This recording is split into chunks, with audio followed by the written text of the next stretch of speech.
Daniel പ്രവചനം അതിൻ്റെ 2-ാം അധ്യായം 45-ാം വാക്യത്തിൽ നിന്നാണ് സംസാരിക്കുന്നത്. ആ 45-ാം വാക്യത്തിൻ്റെ ഒരു ചെറിയ വിശദീകരണമാണ് ഇന്ന് പകലിൽ നമ്മുടെ ധ്യാനം. അതിൻ്റെ 2-ാമത്തെ എപ്പിസോഡായിട്ടാണ് ഇരിക്കുന്നത്. 1-ാമത്തെ എപ്പിസോഡ് സമ്പൂർണ്ണമായിട്ടൊരു മുഖോരു പോലെ അത്യാവശ്യം അറിയേണ്ട കാര്യങ്ങളെ ഞാൻ പറഞ്ഞെന്ന എൻ്റെ ചിന്ത. 2-ാമത്തെ എപ്പിസോഡ് തൊട്ടാണ് വിഷയം തുടങ്ങുന്നത്. ഞാൻ പറഞ്ഞല്ലോ, ദാനിയേൽ പ്രവചനം പ്രവചനങ്ങളുടെ നട്ടെല്ലാണ്, backbone of prophecy.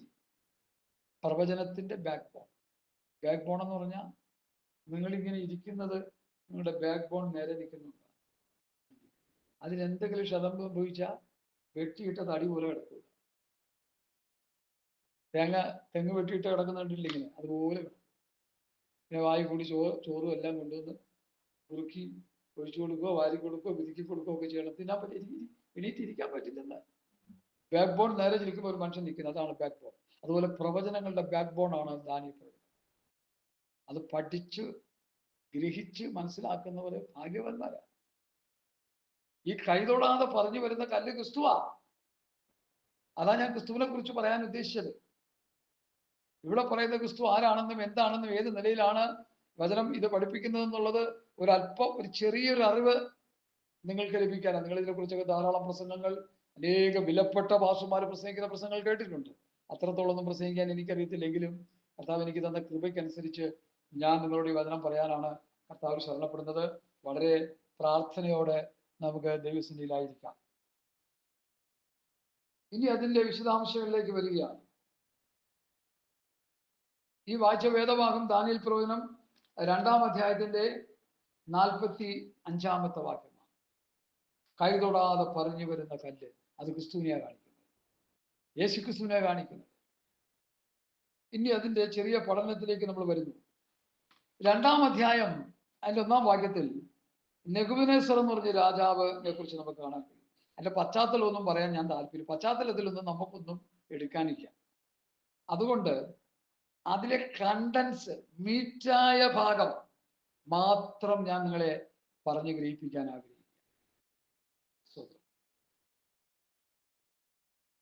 Babylon സാമ്രാജ്യത്തിന്റെ അതികായകനായ രാജാവായിരുന്നു നെബൂഖദ്നേസർ രാജാവ് എന്നാണ് പഠനം തരുന്നത്. ഈ രാജാവിൻ്റെ ഭരണകാലത്ത് രാജാവ് ഒരു സ്വപ്നം കണ്ടു, അല്ലേ? നെബൂഖദ്നേസർ രാജാവ് ഒരു സ്വപ്നം കണ്ടു. അവന്റെ മനസ്സ് വ്യാകുലപ്പെട്ടു. അവന് ഉറക്കം. സ്വപ്നം കണ്ടോട് പുള്ളിയുടെ ഉറക്കം ഒന്ന് പോയി. സ്വത്രം. ഉടനെ എന്ത് ചെയ്തു? രാജാവിനോട് സ്വപ്നം അറിയിപ്പാൻ മന്ത്രവാദികളെയും ആവിചാരകന്മാരെയും ക്ഷുദ്രപ്രയോഗക്കാരെയും കൽദൂരെയും വിളിപ്പാൻ രാജാവ് കൽപ്പിച്ചു. അവർ വന്ന് രാജസന്നിധിയിൽ നിന്നു. രാജാവ് അവരോട്, ഞാനൊരു സ്വപ്നം കണ്ടു, സ്വപ്നം ഓർക്കാഞ്ഞിട്ട് എൻ്റെ മനസ്സ് വ്യാകുലപ്പെട്ടിരിക്കുന്നു. അതിന് കൽദയർ അരാമ്യ ഭാഷയിൽ രാജാവിനോട്, രാജാവ് ദീർഘായുസോടെ ഇരിക്കട്ടെ, സ്വപ്നം അടിയങ്ങളോട് അറിയിച്ചാലും അർത്ഥം ബോധിപ്പിക്കാം എന്ന് ഉണർത്തിച്ചു. രാജാവ് കൽദയരോട് ഉത്തരം പറഞ്ഞത്, വിധി കൽപ്പിച്ചു പോയി. അതെന്താ അവിടെ അങ്ങനെ പറയാൻ കാര്യം? കണ്ട സ്വപ്നം രാജാവ് മറന്നുപോയി. കണ്ട സ്വപ്നം രാജാവ് മറന്നുപോയി. അപ്പൊ ഇപ്പൊ രാജാവിന്റെ ഡിമാൻഡ് സ്വപ്നവും പറയണം, അർത്ഥവും പറയണം. അതിനും മനുഷ്യ കുലത്തിൽ പറഞ്ഞ ഒരുത്തിന് കഴിയത്തുമില്ല. അതിവിടെ തന്നെ പറയുന്നുണ്ട്. സ്തോത്രം. അപ്പൊ രാജാവരോട് പറയുക, സ്വപ്നവും അർത്ഥവും അറിയിക്കാൻ ഞാൻ നിങ്ങളെ കഷ്ണം കഷ്ണമായി ശകനിക്കുകയും വീടുകളെ കുപ്പക്കുന്നാക്കുകയും ചെയ്യും. പണ്ടൊരാൾ വായിച്ചപ്പോ കപ്പക്കുന്നാക്കുമെന്ന് വായിച്ചു. ഇവിടെ എഴുതിയിരിക്കുന്ന കപ്പക്കുന്നല്ല, കുപ്പക്കുന്നാക്കും. അതെ, നിലംപരിയാക്കി കളയുന്നു. രാജാവിന്റെ കൽപ്പന. സ്വപ്നവും അർത്ഥവും അറിയിച്ചാലോ നിങ്ങൾക്ക് സമ്മാനവും പ്രതിഫലവും ബഹുമാനവും ലഭിക്കും. അതുകൊണ്ട് സ്വപ്നവും അർത്ഥവും അറിയിപ്പീൻ. അവർ പിന്നെയും, രാജാവ് സ്വപ്നം ഞങ്ങളോട് കൽപ്പിച്ചാലും അർത്ഥം ബോധിപ്പിക്കാം എന്ന് ഉറപ്പിച്ചു. അതിന് രാജാവ് മറുപടി കൽപ്പിച്ചത്, വിധി കൽപ്പിച്ചു പോയി എന്ന് കണ്ടിട്ട് നിങ്ങൾ കാലതാമസം വരുത്തുവാൻ നോക്കുന്നു എന്ന് എനിക്ക് മനസ്സിലായി. നിങ്ങൾ സ്വപ്നം അറിയിക്കഴിഞ്ഞാൽ നിങ്ങൾക്ക് വിധി ഒന്നേ ഉള്ളൂ. സമയം മാറുവോളം എൻ്റെ മുൻപിൽ വ്യാജവും പൊളിവാക്കും പറവാൻ നിങ്ങൾ യോജിച്ചിരിക്കുന്നു. സ്വപ്നം പറവിൻ, എന്നാൽ അർത്ഥവും അറിയിപ്പാൻ നിങ്ങൾക്ക് കഴിയും എന്ന് എനിക്ക് ബോധ്യമാകും. കൽദയർ രാജസന്നിധിയിൽ ഉത്തരം ബോധിപ്പിച്ചത്, രാജാവിന്റെ കാര്യം അറിയിപ്പാൻ കഴിയുന്ന ഒരു മനുഷ്യനും ഭൂമിയിലില്ല. ഞാൻ എന്തിനായി വേദഭാഗം ഇന്നിവിടെ പ്രസംഗിക്കാനായിട്ട് എനിക്ക് കർത്താവ് തന്നെന്ന് ഉള്ളത് ഞാൻ പറയാം. ഇത് അതിവിദൂര ഭാവിയിൽ സംഭവിക്കാൻ പോകുന്ന വിഷയമാണ്. ഇന്ന് കാണുന്ന സകല ഭരണ സംവിധാനങ്ങളെയും തകർത്ത് തരിപ്പണമാക്കി യേശുക്രിസ്തു 1000 ആണ്ട് ഈ ഭൂമിയെ ഭരിക്കാൻ വരുന്നുവെന്നാണ് ഈ വേദഭാഗത്തിന്റെ സംക്ഷിപ്ത രൂപം. ഹല്ലേലൂയ, ദൈവത്തിന് മഹത്വം, സ്തോത്രം, ഹല്ലേലൂയ. നമ്മുടെ കഷ്ടതകൾ മാറി, നമ്മുടെ കണ്ണുനീര് മാറി, നമ്മുടെ ദുഃഖം മാറി, നമ്മുടെ മുറവിളി മാറി, നമ്മുടെ മരണം മാറി. മരണമില്ലാത്ത രൂപാന്തര ശരീരത്തോടെ യേശുക്രിസ്തു 1000 ആണ്ട് ഈ ഭൂമിയെ ഭരിക്കാൻ വരുമ്പോൾ അവന്റെ ഭരണസീമയ്ക്കുള്ളിൽ ഈ പുഴുക്കളാകുന്ന നമുക്കും ഒരു അവകാശം കിട്ടി. രാജാവിനെ പോലെ കർത്താവിനോടുകൂടെ നമ്മളും വാഴുന്ന ഒരു മഹനീയ സുദിനം ഇതാ അടുത്തു വന്നുകൊണ്ടിരിക്കുന്നു എന്നതാണ് പ്രവാചക ഭാഷ്യം. അത് ഞാൻ നിങ്ങളെ ഗ്രഹിപ്പിക്കാൻ ശ്രമിക്കുക ചെയ്യും. ഇത് ഞാൻ അനുഭവിക്കാൻ പോകുന്ന സന്തോഷത്തെ കുറിച്ചാ ഈ ദാനിയേൽ പ്രവചനത്തിൽ നിന്നുള്ള മെസ്സേജ് നമുക്ക് തരുന്നത്. ഞാനും നിങ്ങളും അനുഭവിക്കാൻ പോകുന്ന സന്തോഷത്തെ കുറിച്ചാ ഈ പ്രവചന പുസ്തകം പറയുന്നത്. അതുകൊണ്ടാണ് ഞാൻ പറഞ്ഞത് ദാനിയേൽ പ്രവചനം പ്രാവചനിക പുസ്തകങ്ങളുടെ നട്ടെല്ലാണെന്ന് പറയുന്നത് കാര്യം. വളരെ പ്രധാനപ്പെട്ട ഒരു പ്രവചനം. ഞാൻ പലരോടും ചോദിച്ചു, ഇവിടെ വന്ന സഹോദരോടും ചോദിച്ചപ്പോൾ എനിക്ക് അതിനെക്കുറിച്ച് വലിയ രൂപരേഖകളൊന്നും ഇല്ലെന്ന്. ഞാൻ പറഞ്ഞു ഇന്ന് നമുക്കത് പഠിക്കണമെന്ന്. അങ്ങനെ വിഷയം എടുക്കാനായിട്ട് ഇടയായി തീർന്നത്. ഇത് നമ്മൾ മനസ്സിലാക്കുമ്പോൾ നമ്മുടെ പ്രത്യാശ വർദ്ധിക്കും. നമ്മുടെ കഷ്ടതകളും കണ്ണുനീരും ദുഃഖവും മറുപടി എല്ലാം മാറി മരണമില്ലാത്ത രൂപാന്തര ശരീരം പ്രാപിച്ച് ഈ ലോകത്തിന്റെ ഭരണ സംവിധാനങ്ങളെ തകർത്ത് തരിപ്പണമാക്കി. അതാണ് കൈവിടാതെ പറഞ്ഞു വരുന്ന കല്ല്. ബാബിലോൺ, മേദ്യ, ഗ്രീസ്, റോം, 4 സാമ്രാജ്യങ്ങൾ ഈ ലോകം ഭരിച്ചു. അതാര് ഭരിച്ചു എന്ന്, എപ്പോ ഭരിച്ചു എന്നുള്ള ചരിത്രമൊക്കെ നമ്മൾ അറിഞ്ഞിട്ട് എന്ത് കിട്ടാനാ? കഴിഞ്ഞുപോയ കാര്യമല്ലേ. ഇനി ഭാവി കാര്യത്തെ കുറിച്ച് നമുക്കറിഞ്ഞാൽ മതി. ദൈവമക്കളെ, ഈ ഭാവിയിൽ സംഭവിക്കാൻ പോകുന്ന കാര്യമാണ് നമുക്കിപ്പോ വേണ്ടത്.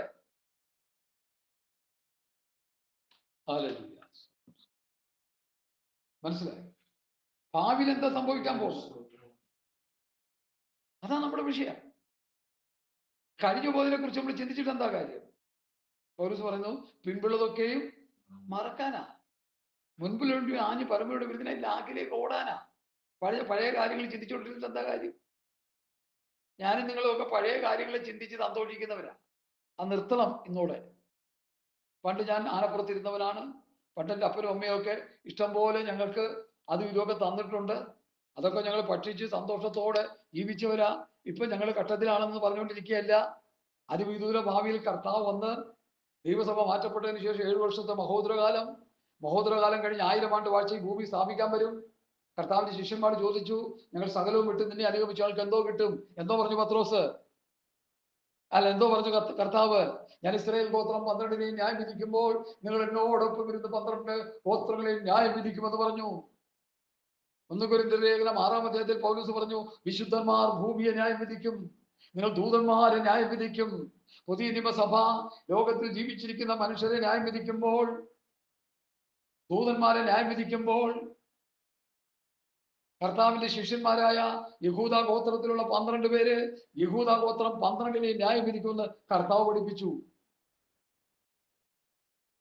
ആ കർത്താവ് പറഞ്ഞതും പൗലോസ് പറഞ്ഞതും കേട്ട് സന്തോഷിച്ച് തുള്ളിച്ചാടിക്കൊണ്ടാ ഞാൻ ജീവിക്കുന്നേ. അല്ല, ഇന്നത്തെ പാസ്റ്റർമാർ പറയുന്നതിൽ ഒന്നും സന്തോഷിക്കാനില്ല. വീട് കിട്ടും, കാറ് കിട്ടും, ലോറി കിട്ടും, അത് കിട്ടും, ഇത് കിട്ടും എന്നൊക്കെ പറഞ്ഞ് അവരെ ചതിച്ച് നരകാഗ്നിയിലേക്ക് തള്ളിക്കളയുകയാണ് പല പാസ്റ്റർമാരും. എല്ലാവരും അല്ല. ഞാൻ പറയുന്നത് എല്ലാവരെ കുറിച്ചുമല്ല.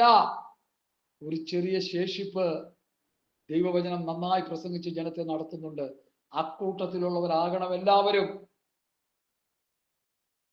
ഹല്ലേലൂയ. നന്ദിയോടെ സ്തോത്രം. കർത്താവേ, മഹത്വം മഹത്വം മഹത്വം. ഇവിടെ ദാനിയേൽ പ്രവാചകന്റെ പുസ്തകത്തിൽ എഴുതി വെച്ചിരിക്കുന്ന സത്യം ഞാൻ നിങ്ങളെ ഗ്രഹിപ്പിക്കാനായിട്ട് ശ്രമിക്കുക. രാജാവ് കൽപ്പന കൊടുത്തു, മന്ത്രവാദികളെ, ശകലവാദികളെ എല്ലാത്തിനും എന്ത് ചെയ്യണം? എല്ലാത്തിനും തട്ടണം, എല്ലാത്തിനും കൊന്നു കൊലവിളി നടത്തണം.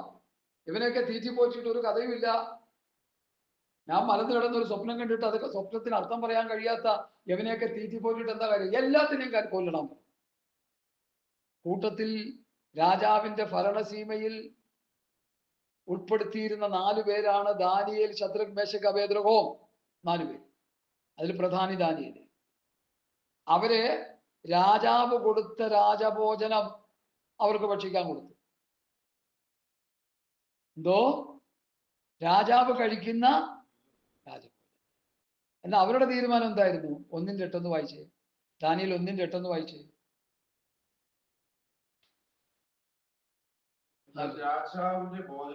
രാജാവിന്റെ ഭോജനം കൊണ്ട് അവൻ കുടിക്കുന്ന വീഞ്ഞു കൊണ്ട് തന്നെത്താൻ അശുദ്ധമാക്കുകയില്ല എന്ന് ദാനിയേൽ ഹൃദയത്തിൽ നിശ്ചയിച്ച് തനിക്ക് അശുദ്ധി ഭവിപ്പാൻ ഇടവരുത്തരുത് എന്ന് ചണ്ടാധിപനോട്. ഇന്നത്തെ ദാനിയേലുമാരായിരുന്നെങ്കിൽ പറഞ്ഞു തന്നെ, രാജാവ് കുടിക്കുന്നത് തന്നെ ഞങ്ങൾക്ക് പോന്നോട്ടെ.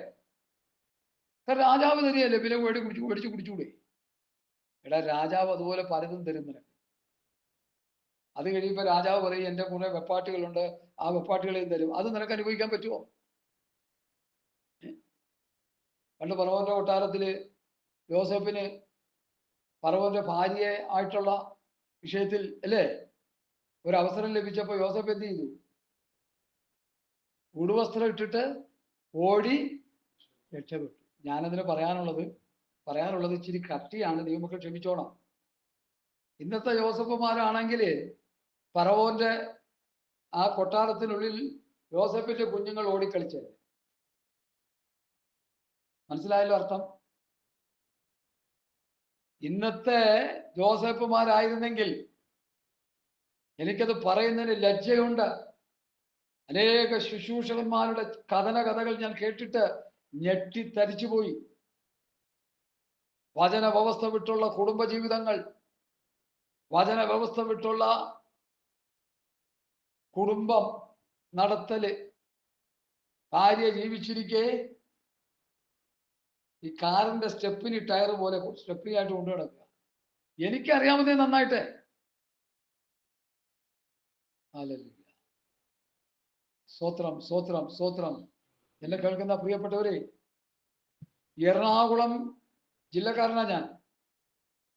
എറണാകുളം ജില്ലയിൽ ഭാര്യ ഭർത്താക്കന്മാർ അങ്ങോട്ടും ഇങ്ങോട്ടും മരിക്കാതെ വേണ്ടെന്ന് വെച്ചിട്ട് ഇഷ്ടമുള്ളത് തിരഞ്ഞെടുത്ത് ജീവിക്കുന്ന ഒത്തിരി കുടുംബങ്ങളെ കുറിച്ചുള്ള ഒരു അറിവ് ഒരു സഹോദരി എന്നോട് പറഞ്ഞപ്പോൾ ഞാൻ ഞെട്ടിപ്പോയി. ഞാനത് വിശ്വസിച്ചിരുന്നില്ല.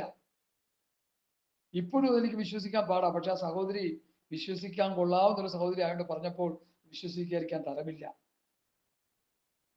ഇവിടെ രാജാവിന്റെ ഭോജനം കഴിക്കാനായിട്ട് അവസരം കിട്ടിയപ്പോൾ ഭക്തൻ പറയുന്നു, രാജാവിന്റെ ഭോജനം കൊണ്ടും.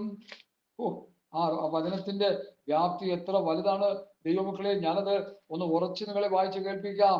ഹല്ലേലൂയാ, ഹല്ലേലൂയാ. എന്നാൽ രാജാവിന്റെ ഭോജനം കൊണ്ടും അവൻ കഴിക്കുന്ന വീഞ്ഞുകൊണ്ടും തന്നെത്താൻ അശുദ്ധമാക്കയില്ല എന്ന് ദാനിയേൽ ഹൃദയത്തിൽ നിശ്ചയിച്ചു. തനിക്ക് അശുദ്ധി ഭവിപ്പാൻ ഇടവരരുതെന്ന് ഷണ്ഡാധിപനോട് അപേക്ഷിച്ചു. ദൈവം ദാനിയേലിന് ഷണ്ഡാധിപന്റെ മുൻപിൽ ദയയും കരുണയും ലഭിപ്പാൻ ഇടവരുത്തി. ഇന്നത്തെ ദാനിയേൽമാരാണെങ്കിൽ രാജാവിന്റെ ഭോജനവും രാജാവിന്റെ വീഞ്ഞും കുടിച്ച് ആ കൊട്ടാരത്തിൽ നശിച്ച് നാമാവിശേഷമായ. മനസ്സിലായി? നമുക്ക് ചേരുന്നത് മാത്രമേ നമുക്ക് ചെയ്യാവൂ. ഒരു വിശുദ്ധന്, ഒരു ഭക്തന് പോകേണ്ടുന്ന വഴി മാത്രമേ പോകാവൂ. അവൻ കഴിക്കേണ്ട ആഹാരം, അവൻ ഒടിഞ്ഞൊരുങ്ങേണ്ട അസ്ത്രം, അവന്റെ ശരീരത്തെ മോടി പിടിപ്പിക്കേണ്ട രീതികൾ, ഇതെല്ലാം ഒരു ഭക്തന് ചേർന്നത് മാത്രമേ നമുക്ക് ചെയ്യാവൂ. പണ്ട് ഞാൻ ഇങ്ങനെ പറയുമായിരുന്നു, നരച്ച തല ശോഭയുള്ള കിരീടം. ഇനി ഞാനത് പറഞ്ഞു. അപ്പൊ ഞാൻ പറഞ്ഞു, ഇനി കിരീടത്തില് ടാറിങ് നടത്തുക, അല്ലെങ്കിൽ പെയിന്റ് അടിക്കുക. എന്താവശ്യം? പത്രോസ് പറഞ്ഞ വാക്യം നിങ്ങളുടെ പുസ്തകത്തിലില്ലേ? ആകയാൽ ദുഷ്ടതയും എല്ലാ ചതിവും എല്ലാ വ്യാജഭാവം. ഇതൊക്കെ പറയുമ്പോൾ പലർക്കും വിഷമിക്കണം. വിഷമിച്ചിട്ട് മാനസാന്തരപ്പെടണം, അല്ലെങ്കിൽ ദൈവരാജ്യത്തിൽ നിന്ന് ഔട്ട്. യേശുക്രിസ്തുവിന്റെ രാജ്യത്തിന്റെ പടയാളികളായി നിങ്ങൾ തീരും, സംശയമൊന്നുമില്ല. എനിക്കത് പറയാതിരിക്കാൻ പറ്റത്തില്ല. ഞാന് വളരെ കഷ്ടപ്പെട്ട് ഈ ദൈവവചനം പ്രസംഗിക്കുമ്പോൾ ചില വചനങ്ങളൊക്കെ വിഴുങ്ങി ചിലതൊക്കെ പ്രസംഗിച്ച് പോകാനായിട്ട് എന്നെ കൊണ്ട് പറ്റത്തില്ല. ഞാൻ ഉള്ളതുപോലെ അങ്ങ് പറയും. അതാ എൻ്റെ രീതി. ആവശ്യമുള്ളവർക്ക് എടുക്കാം, അല്ലാത്തവർക്ക് ഡിലീറ്റ് ചെയ്ത് കളയാം. പക്ഷെ ഒന്നെനിക്ക് പറയാനുണ്ട്, ഞാൻ കാല് പിടിച്ച് പറയുക, കർത്താവ് സഭയെ എടുക്കാൻ നേരമായി. ഈ പുതിയ നിയമ വചന വ്യവസ്ഥ അനുസരിച്ച് ജീവിച്ചാൽ നമുക്ക് എന്ത് ചെയ്യാം? അക്കരെ പോകാം. ഈ വിഷയത്തിലേക്ക് മടങ്ങി വരുന്നു. അപ്പോ രാജാവിന്റെ സംസ്ഥാനത്തുള്ള എല്ലാ മന്ത്രവാദികളെയും ശകനവാദികളെയും എല്ലാം കൊല്ലാനായിട്ട് രാജാവ് കൽപ്പന പുറപ്പെടുവിച്ചു. കൂട്ടത്തിൽ എന്ത് ചെയ്തു? 13-ാം വാക്യത്തിൽ അങ്ങനെ വിദ്വാൻമാരെ കൊല്ലുവാനുള്ള തീർപ്പ് പുറപ്പെട്ടു. അവർ ദാനിയേലിന്റെ കൂട്ടരെയും കൂടി കൊല്ലുവാൻ അന്വേഷിച്ചു. പാവം പിടിച്ചവര് ഇവിടെ വന്ന് ഇച്ചിരി ഭക്ഷണമൊക്കെ കഴിച്ച് ഇച്ചിരി പൊട്ടിപ്പെട്ട് വരുമ്പോഴാണ് കത്തി കഴുത്തേ വീഴുക. എന്തൊരു കഥയാ നോക്കണേ. പേടിച്ച് വിറച്ചു പോയി. അതിന് മുമ്പുള്ള ഒരു വാക്യം കൂടി ഞാൻ വായിക്കുന്നു, ശ്രദ്ധിക്കണേ. രാജാവിന്റെ കാര്യം അറിയിപ്പാൻ കഴിയുന്ന ഒരു മനുഷ്യനും ഈ ഭൂമിയിലില്ല. രാജാവ് ചോദിക്കുന്ന കാര്യം പ്രയാസമുള്ളതാകുന്നു. തിരുമുമ്പിൽ അത് അറിയിപ്പാൻ ജഡവാസമില്ലാത്ത ദേവന്മാർക്കല്ലാതെ മറ്റാർക്കും കഴിയുകയില്ല. ഇത് ഹേതുവായി രാജാവ് കോപിച്ചു. സകലവാദികളെ എല്ലാത്തിനെയും കൊല്ലാൻ രാജാവ് കൽപ്പന പുറപ്പെട്ടു. അവർ ദാനിയേലിനെയും കൂട്ടരെയും കൂടി കൊല്ലുവാൻ അന്വേഷിച്ചു. എന്നാൽ രാജാവിന്റെ അകമ്പടി നായകനായി ബാബേലിലെ വിദ്വാൻമാരെ കൊന്നുകളയുവാൻ പുറപ്പെട്ട അരിയോക്ക് അല്ലേ, അരിയോക്ക് എന്നാണ് അദ്ദേഹത്തിന്റെ പേര്. അരിയോക്കിനോട് ദാനിയേൽ ബുദ്ധിയോടും വിവേകത്തോടും കൂടി ഉത്തരം പറഞ്ഞു. രാജാവിന്റെ സന്നിധിയിൽ നിന്ന് കൽപ്പന പുറപ്പെടുവാൻ സംഗതി എന്തെന്ന് രാജാവിന്റെ സേനാധിപതിയായ അരിയാക്കിനോട് ചോദിച്ചു. അരിയാക്ക് ദാനിയേലിനോട് കാര്യം അറിയിച്ചു. ദാനിയേൽ അകത്ത് ചെന്ന് രാജാവിനോട് തനിക്ക് സമയം തരണം എന്നും താൻ രാജാവിനോട് അർത്ഥം അറിയിക്കാമെന്നും ബോധിപ്പിച്ചു. പിന്നെ ദാനിയേൽ വീട്ടിൽ ചെന്ന് താനും കൂട്ടരും ബാബേലിലെ ശേഷം വിദ്വാൻമാരോടുകൂടി നശിച്ചു പോകാതിരിക്കേണ്ടതിന് ഈ രഹസ്യത്തെക്കുറിച്ച് സ്വർഗസ്ഥനായ ദൈവത്തിന്റെ കരുണയപേക്ഷിപ്പാൻ തക്കവണ്ണം കൂട്ടുകാരായ ഹനന്യാവോടും മീശായേലിനോടും അസര്യാവോടും കാര്യമറിയിച്ചു. അങ്ങനെ ആ രഹസ്യം ദാനിയേലിന് രാത്രി ദർശനത്തിൽ വെളിപ്പെട്ടു. എന്ത് വെളിപ്പെട്ടു? രാജാവ് കണ്ട സ്വപ്നവും അതിന്റെ അർത്ഥവും ദാനിയേലിന് വെളിപ്പെട്ടു. അപ്പൊ രാജകൊട്ടാരത്തിന്റെ ഉള്ളിലും ഒരു ചെറിയ സഭ ഉണ്ടായിരുന്നു. ആ സഭയിൽ അംഗം എത്ര പേരാ?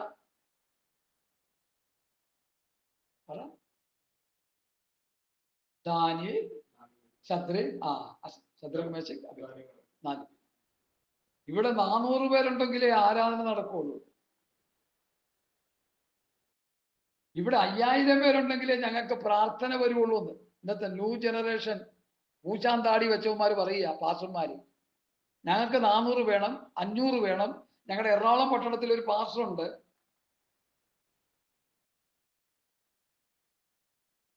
അദ്ദേഹം പറയണത് 500 രൂപയെ കുറഞ്ഞ് സ്വോത്രാഴ്ച ഇടാൻ ആർക്കും ഇവിടെ അനുവാദമില്ല.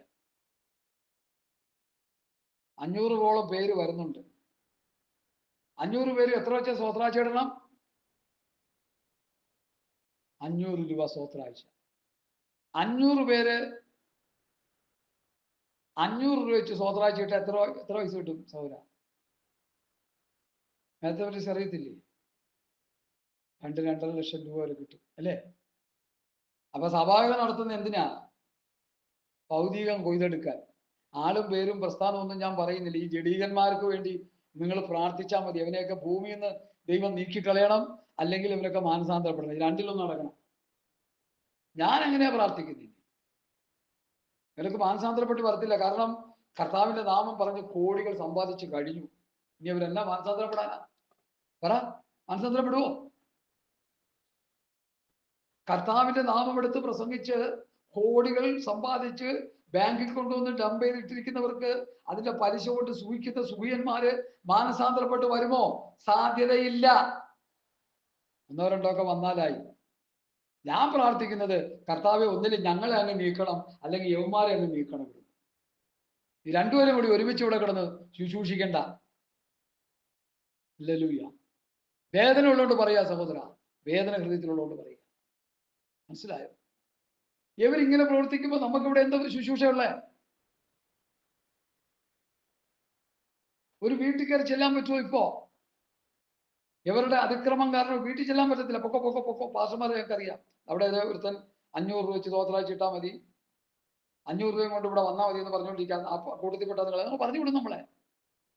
ഒരുത്തൻ കാണിക്കുന്ന ചത്ത ഈച്ച പറ തൈലക്കാരന്റെ തൈലം മുഴുവനും നശിപ്പിച്ചു. അതാ സംഭവിച്ചുകൊണ്ടിരിക്കുന്നത്. ദൈവസഭ ചീഞ്ഞളിഞ്ഞ് ജീർണിച്ച് കിടക്കുക. ദൈവസഭ എന്ന് പറയുന്ന കൂട്ടങ്ങൾ ചീഞ്ഞളിഞ്ഞ് ജീർണിച്ച് കിടക്കുക. അതിന്റെ നടുവിലാണ് ഞങ്ങൾ ഈ പത്യോപദേശം പ്രസവിച്ച് കർത്താവിന്റെ വരവിൽ ജനത്തെ ഒരുക്കുന്നത്. ഞങ്ങൾ എന്തായാലും ചെയ്യാൻ തന്നെ തീരും. ഒന്നിൽ കരത്തെ വീഴുക, അല്ലെങ്കിൽ സ്വതന്ത്രം കർത്താവിന്റെ വരവ്, ഇതിലെന്തെങ്കിലും സംഭവിക്കും, അല്ലെങ്കിൽ അതിന് മുമ്പ് മരണപ്പെട്ടു പോകും. എന്തെങ്കിലും സംഭവിച്ചോട്ടെ, അതുവരെയും പ്രസംഗിക്കാമല്ലോ. ഹല്ലേലൂയ. സ്വത്രം. രാജാവിന്റെ ശകലവാദികളെയും മന്ത്രവാദികളെയും എല്ലാവരും കൊല്ലാനായിട്ട് തീർപ്പ് കൽപ്പിച്ചപ്പോൾ 4 പേരെ തെരഞ്ഞെടുത്തു. ആ 4 പേര് ദാനിയേല്, ശദ്രക്, മേശക്, അബേദ്നെഗോ, അവരെയും കൊല്ലാൻ തീരുമാനിച്ചു. ദാനിയേല് പറഞ്ഞു, എന്തിനാണ് ഞങ്ങളെ കൊല്ലുന്നത്? ദാനിയേല് എന്നിട്ടൊരു കാര്യം ചെയ്തു. ശദ്രക്, മേശക്, അബേദ്നെഗോയുടെ കാര്യം പറഞ്ഞു. 4 പേരും കൂടി മുഴങ്കാലിരുന്നു പ്രാർത്ഥിച്ചു. സ്വപ്നത്തിന്റെ അർത്ഥവും സ്വപ്നവും സ്വർഗത്തിലെ ദൈവം ദാനിയേലിന് വെളിപ്പെടുത്തി. ആ സ്വപ്നം പറഞ്ഞ് ഞാൻ പ്രസംഗം തീർക്കാൻ പോവുക. ആ സ്വപ്നം അറിഞ്ഞ സംഭവം മനസ്സിലായിരുന്നു. എന്താണ് ആ സ്വപ്നത്തിന്റെ അർത്ഥം? അതൊന്നും പ്രസംഗിക്കാൻ ഇവിടെ ആളില്ല. ചിലർക്കൊന്നും അറിയാഞ്ഞിട്ടല്ല. ഇതൊന്നും പ്രസംഗിച്ചാൽ വലിയ ഗുണമൊന്നുമില്ല എന്നറിയാം. എന്നാൽ ഇത് പ്രസംഗിച്ച് കേൾപ്പിക്കണം. പിണറായി ഭരിച്ചത് കൊണ്ടും, ഉമ്മൻചാണ്ടി ഭരിച്ചത് കൊണ്ടും, അച്യുതാനന്ദൻ ഭരിച്ചത് കൊണ്ടും, EMS ഭരിച്ചത് കൊണ്ടും, ആന്റണി ഭരിച്ചത് കൊണ്ടും, അതുപോലെ പ്രഗത്ഭന്മാരായ മന്ത്രിമാര് ഭരിച്ചത് കൊണ്ടും, പ്രഗത്ഭന്മാരെന്ന് പറയുന്നത് ക്ഷമിക്കണേ, കൊണ്ടും നമ്മുടെ നാട് നന്നാകാത്തത് എന്താണെന്ന് ഈ സ്വപ്ന വ്യാഖ്യാനത്തിലുണ്ട്. ഇരുമ്പും കളിമണ്ണും കൂടെയുള്ള ഭരണമാണ് ഇപ്പൊ നടക്കുന്നത്. ഇരുമ്പും കളിമണ്ണും ചേരാത്തതുപോലെ മനുഷ്യന് ഈ ഭരണം, മാനുഷിക ഭരണങ്ങളൊന്നും ചേരത്തില്ല. 1000 പിണറായി ഭരിച്ചാലും, 1000 ട്രംപ് ഭരിച്ചാലും, 1000 ഉമ്മൻചാണ്ടി ഭരിച്ചാലും നമ്മുടെ നാട് നന്നാകാൻ പോണില്ല. എന്താ കാര്യം? ഇതെല്ലാം മാനുഷിക ഭരണങ്ങളാണ്. ദൈവം സൃഷ്ടിച്ച മനുഷ്യനെ ആര് ഭരിക്കണം? പറ. ദൈവം ഭരിക്കണം. കൊടുക്കൈ. ദൈവം ഭരിക്കണം. മനുഷ്യൻ ഭരിച്ചാൽ ശരിയാകത്തില്ല. മൂക്കിൽ ജീവശ്വാസമുള്ള മനുഷ്യനെ വിട്ടോടിവിൻ. മനുഷ്യന്റെ ഭരണം ശരിയാകത്തില്ല. മനുഷ്യൻ സ്വാർത്ഥന്മാരാ. മനുഷ്യര് സ്വാർത്ഥന്മാരാണ്. മനുഷ്യൻ ജഡീകന്മാരാണ്. മനുഷ്യർ സ്വന്തം കാര്യം നോക്കുന്നവരാണ്.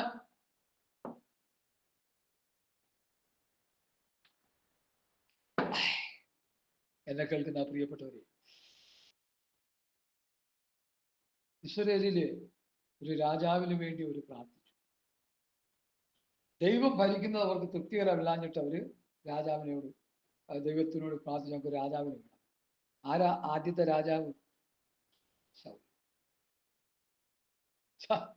ശൗലിന്റെ അവസ്ഥ എന്തായിരുന്നു? പരാജയമായി. അമ്പേ പരാജയമായി. അതിന്റെ ചരിത്ര പഠനത്തിലേക്കൊന്നും ഞാൻ പോകുന്നില്ല. അത് കഴിഞ്ഞ് ശൗലിന്റെ കാലം കഴിഞ്ഞതിന് ശേഷം പിന്നെ ഒരു രാജാവ് ഉണ്ടായി. ആരാത്? ദാവീദ്. ദാവീദിന്റെ ഭരണകാലത്ത് രാജ്യം സുസ്ഥിരമായി. സോളോമന്റെ ഭരണകാലത്ത് രാജ്യം സുസ്ഥിരമായി. യഹോശാഫാത്തിന്റെ ഭരണകാലത്ത് രാജ്യം കുറച്ചൊക്കെ സുസ്ഥിരം. അതുപോലെ ഇസ്രയേലിലെ ഭരണകർത്താക്കളായ കുറച്ചു പേര് നന്നായിട്ട് ഭരിച്ചു. കുറെ മുടിഞ്ഞവന്മാരും ഭരിച്ചു. 8 വയസ്സുള്ള ഒരു വീറ ചെറുക്കനും ഭരിച്ചു അല്ലേ? അറിയാമല്ലോ, ഞാൻ അങ്ങോട്ടൊന്നും പോകുന്നില്ല. പഴയ നിമിത്തിലെ ആ കാര്യങ്ങളൊക്കെ അറിഞ്ഞ പിന്നെ അതിൽ കിടന്ന് നമ്മൾ കളിക്കും കിടന്നു. വചനത്തിന്റെ വെളിപ്പാട് നഷ്ടപ്പെട്ടു പോകും. അതുകൊണ്ട് അങ്ങോട്ടൊന്നും ഞാൻ പോകാതെ യേശു ക്രിസ്തു ഈ മാനുഷിക ഭരണങ്ങൾ മുഴുവൻ തകർത്ത് തരിപ്പണമാക്കി. അതാണ് കൈതൊടാതെ പറഞ്ഞു വരുന്ന കല്ല്. രാജാവ് കണ്ട ബിംബത്തെ തച്ചുടച്ചു കളഞ്ഞു. രാജാവ് കണ്ട ബിംബത്തിന് ഉണ്ടായ അവസ്ഥ എന്താണെന്ന് ഈ പ്രവചന പുസ്തകം പറയുന്നു. രാജാവ് കണ്ട ബിംബത്തിന്റെ തല തങ്കം കൊണ്ടും നെഞ്ചും കൈയും വെള്ളി കൊണ്ടും വയറുവരെയും താമ്രം കൊണ്ടും തുട ഇരുമ്പ് കൊണ്ടും കാൽ പാതി ഇരുമ്പ് കൊണ്ടും പാതി കളിമണ്ണുകൊണ്ടും നിർമ്മിച്ചതാണ്. ബാബിലോൺ, മേദ്യ, പാർസ്യ, ഗ്രീസ്, റോം, 4 സാമ്രാജ്യങ്ങളെയാണ് ഇവിടെ കാണിക്കുന്നത്. 4 സാമ്രാജ്യങ്ങളും ആ സാമ്രാജ്യത്തിന്റെ തലപ്പത്തിരുന്ന അതികായകന്മാരായ ഭരണകർത്താക്കളും അവര് ഭരിച്ചിട്ടും ഒരു ഗുണമില്ലാതെ വന്നു. ആ ഭരണകൂടങ്ങളെ മുഴുവൻ അവസാനത്തെ ഭരണം റോമൻ സാമ്രാജ്യം, അത് കഴിഞ്ഞ് രാജഭരണവും ഡെമോക്രസിയും ഒക്കെ വന്നു. ഇപ്പൊ ഡെമോക്രസിയിൽ വന്ന് നിൽക്കുക ജനാധിപത്യം. അവരവരുടെ പള്ള വീർപ്പിക്കുക. പറയണ്ടേ ഞാനത്? അവരുടെ തെറ്റായ ആശയത്തിനെതിരെ വാക്കുകൾ ഉച്ചരിച്ചാൽ അവന്റെ നാവ് പിഴുതെടുക്കുന്ന സാമ്രാജ്യം. അതാണ് 58 വെട്ടിന്റെ കഥ നമുക്ക് തരുന്ന പഠനം. എത്ര ശോചനീയം, എത്ര ദുഃഖകരം, എത്ര വേദനാജനകം. ഒരർത്ഥത്തിൽ സുഡാനിൽ അതല്ലേ നടന്നത്? അവർക്ക് ഇഷ്ടം പോലെ ഭരിക്കുകയല്ലേ. അവിടെയുള്ള സ്വർണ്ണ ഖനികളെല്ലാം കൈക്കലാക്കുവാൻ, ആ സുഡാന്റെ ഭരണം പൂർണ്ണമായി പിടിച്ചെടുക്കുവാൻ, അവിടെയുള്ള ജനത്തെ മുഴുവൻ കൊന്നൊടുക്കുവാൻ ഒത്തിരി വിഷയങ്ങൾ അതിൽ കിടപ്പുണ്ട്. എങ്കിലും ഞാനതങ്ങ് പറയുക. അവിടെയുള്ള ക്രിസ്ത്യാനികളെ മുഴുവൻ കൊന്നൊടുക്കി ഇസ്ലാമിക രാഷ്ട്രം സ്ഥാപിച്ച് ആ കോടിക്കണക്കിന് സമ്പത്തുകൾ സ്വരൂപിച്ച് ഈ ലോകത്തിൽ സുഖലോലുപന്മാരായി ജീവിച്ച് സ്വർഗത്ത് പോകാമെന്ന് വ്യാമോഹിക്കുന്ന ഒരു കൂട്ടം അക്രമികൾ, ഗുണ്ടകൾ അല്ലേ ഈ കൃത്യം ചെയ്യുന്നത്? ദൈവമക്കളെ, എത്ര ദുഃഖകരമാണ്. ഞാൻ ഈ വിഷയത്തിലേക്ക് മടങ്ങി വരുന്നു. ഇവിടെ രാജാവ് കണ്ട സ്വപ്നം വ്യാഖ്യാനിക്കാൻ ആർക്കും കഴിയാതിരുന്നപ്പോൾ രഹസ്യങ്ങളെ വെളിപ്പെടുത്തുന്ന ദൈവം സ്വർഗത്തിലുണ്ടെന്ന് ദാനിയേലും ശദ്രക്, മേശക്, അബേദ്നെഗോ 4 പേര്. അവർ 4 പേരിരുന്ന് പ്രാർത്ഥിച്ചു. പ്രാർത്ഥനയുടെ റിസൾട്ട് ദാനിയേലിന് വെളിപ്പെട്ടു. എന്നിട്ട് അവിടെ പറയുന്ന 20-ാം വാക്യം വായിച്ചാട്ടെ വെറുതെ. സ്വപ്നം വെളിപ്പെട്ട് കഴിഞ്ഞപ്പോൾ ദാനിയേൽ പറഞ്ഞതാ. ദാനിയേൽ സ്വർഗസ്ഥനായ ദൈവത്തെ സ്തുതിച്ചു പറഞ്ഞത് എന്ന് തുടങ്ങി വായിച്ചു. 19-ന്റെ 2-ാം പാർട്ട് തൊട്ട് ദാനിയേൽ സ്വർഗസ്ഥനായ ദൈവത്തെ സ്തുതിച്ചു പറഞ്ഞത്. അങ്ങനെ ആ രഹസ്യം ദാനിയേലിന് രാത്രി ദർശനത്തിൽ വെളിപ്പെട്ടു. അടുത്ത് ദാനിയേൽ സ്വർഗസ്ഥനായ ദൈവത്തെ സ്തുതിച്ചു പറഞ്ഞത്. ദൈവത്തിന്റെ നാമം എന്നും എന്നേക്കും സ്തുതിക്കപ്പെടുമാറാകട്ടെ.